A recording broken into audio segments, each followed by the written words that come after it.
ஆட்சி என்ற மூன்றெழுத்தை கட்டமைப்பது வாக்கு என்ற மூன்றெழுத்து. இவை இரண்டையும் அரசியல் அமைப்பு சட்டத்தின்படி ஜனநாயக பாதையில் நெறிப்படுத்தி வழிநடத்துவது தேர்தல் என்னும் நான்கெழுத்து. இந்த தேர்தலை அரசியல் அமைப்பு சட்டத்தின்படியும் அதனுடன் சத்தியம், நேர்மை, கடமை, பொறுப்புடனும் நடத்துவதற்காக செயல்படும் அமைப்புதான் தேர்தல் ஆணையம். இந்த ஆணையத்திற்கு நாணயம், நம்பிக்கை இவையே இரண்டு கண்கள். இதில் சேவையாற்றும் அதிகாரிகளுக்கு கடமையே கண்.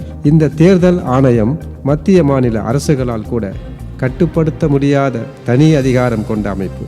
நியாய தராசு போல் எந்த புறமும் சாயாமல் நடுநிலைமையோடு நின்று நாட்டின் நலனே முக்கியம் என்று பொதுநல நோக்கத்தோடு புனித பணி செய்கிறது. அரசியலமைப்பு சட்டம் வகுத்து தந்த நெறிமுறைகளை கடைபிடித்து வாக்காளனுக்கு வாக்களிக்கும் ஜனநாயக கடமையை உணர வைப்பதோடு வாக்களிக்கவும் வழிகாட்டுகிறது. நம் சுதந்திர இந்தியாவில் இத்தனை ஆண்டுகளும் தேர்தல் வெற்றிகரமாக நடந்து முடிந்திருக்கிறது என்றால் அது இந்த தேர்தல் ஆணையத்தின் முக்கிய பங்களிப்பு.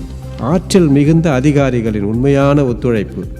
காரணம், தேச நலன், மக்கள் நலன் இரண்டும் அதற்கு முக்கியம். தேர்தல் நடத்தும் ஆணையத்தின் பங்களிப்பினை போல் தேர்தலில் வாக்களிக்கும் நமக்கு தேச நலன் முக்கியமல்லவா? அப்படிப்பட்ட நல்ல தேசத்தை உருவாக்கி வழிநடத்த நல்லவர்கள் முக்கியமல்லவா? அந்த நல்லவர்களை தேர்ந்தெடுப்பது வாக்காளர்களாகிய நமது கடமை அல்லவா?